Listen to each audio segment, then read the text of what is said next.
Um, how did you what inspired you, let me say, to first start writing about photographers like George Hurrell in the first place? Well, in a way, it was, like what you were describing, seeing your grandmother's work, or photography work, and seeing that it had a different quality to it. For me, this happened in 1958 when I was about 8, seeing movies on TV that were appearing suddenly, from the studio. The Hollywood studios were selling or leasing their pre-1948 libraries of films, and I say 1948 because they didn't wanna pay residuals to the actors in the films, so they used that as a cutoff point. So, films made between roughly 1929 and '48 were everywhere, the morning movie, the afternoon movie, the late show, the late late show, and this is on local TV as opposed to, networks. And they would arrive at the TV stations in 16 millimeter prints, and the TV stations would cut them to fit time slots and usually cut chunks and chunks of them out. And of course, there had to be commercials every umpteen minutes. So, but I did see these movies that looked like nothing in 1958 because the cultural landscape had changed dramatically since the 30s. Um, and the big thing about seeing these movies was that I wanted to go research them at the local public library. And there I found some books, not many, unfortunately, because there weren't many. The history of the movies, like the pictorial history of the talkies by Daniel Blum, and so they had lots of pictures in them, and that's what I was gravitating to the imagery that I saw because it looked so different. Um, and we'll get to that eventually, why it looked different, but I was just fascinated by these movies. Um, so I made student films in grammar school and high school, went to film school at USC, that's the University of Southern California, the cinema school there, uh, pretty much in an effort to emulate what I had seen in these classic films. And in high school, I was lucky to have the school that allowed me to rent 16 millimeter prints of these movies. So I was able to study them, more closely than I could by seeing them on TV. I learned how to make frame enlargements from the images in the films and, print them in a dark room. I started it in a dark room when I was 19 in October '69 at Cal State Hayward. Um, and I got a work study job. So I was a paid photographer when I was 19 doing darkroom work and taking pictures on campus for the audiovisual department. They had various needs. In any case, my fascination with this era hit a new level when I was in college and a fellow student showed me these fan magazines from the early '30s. I knew they existed, but I didn't realize how prominent they had been and how influential. And there were these portraits of stars whom I knew and revered and loved. In fact, I had written to. I wrote to Greta Garbo. I wrote to Norma Shearer. Nobody answered, unfortunately. Um, but I saw under the photographs, it said photographed by Hurrell or photographed by Clarence Sinclair Bull.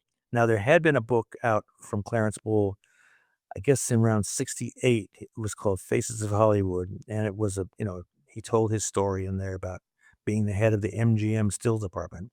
He he omitted any mention of George Hurrell because they didn't have a happy relationship. But, so but I was acquainted with Bull, but not with Hurrell, curiously enough. The only mention of him in a book up to that time had been in 1959 in Joan Crawford's, autobiography, Portrait of Joan. She mentioned Hurrell, and there was illustrations in there, and she credited him in every one of them because she felt that he had been instrumental in making her a star and sustaining her stardom. So, when I saw these fan magazines, the next thing, of course, was that my friend had original prints, and these were, to use the parlance of the time, mind-blowing because, I was shooting with 35 millimeter and printing on 8 by 10. on poly contrast Kodak paper, but I'd never seen anything like these prints. The clarity, the tonal scale, the imagery itself just was really phenomenal. And so I just wanted to know all about this. And I was working part time at the audiovisual department at USC at the School of Dentistry, where they had a beautiful studio and a large darkroom. And even though my job there was to push cards to different classrooms for teachers to use, projectors and so forth, I was spending a lot of time in that photo studio. And this led to a full time job. So at the same time that I was learning about large format photography at this job, being able to use film and paper at will, in lieu of raises, salary raises. Um, I tried to get in touch with Hurrell, and I had gone to MGM and met the head of the stills department there. And of course, if you were a USC student, that had a certain sheen to it, importance to it. So I was able to get in certain places, but when I called Hurrell, he was just not interested in talking to me at all. But then a year later, in the fall of 1975,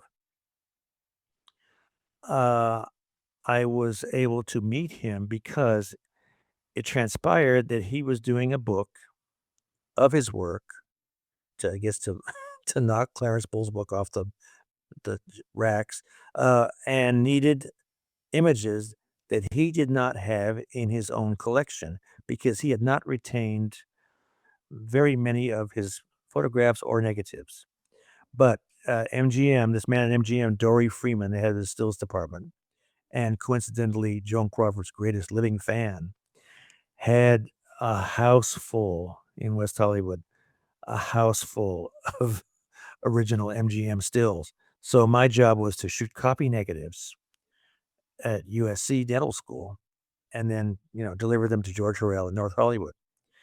And my qualifications were that my boss, Michael Abbey, had taught me how to shoot a copy negative from a black and white photograph and using the special film called Kodak Pro Copy 4125 4x5 sheet film, and then to process it in HC-110 dilution E, not A, not B, E, to get the longest tonal scale and to keep the grain down.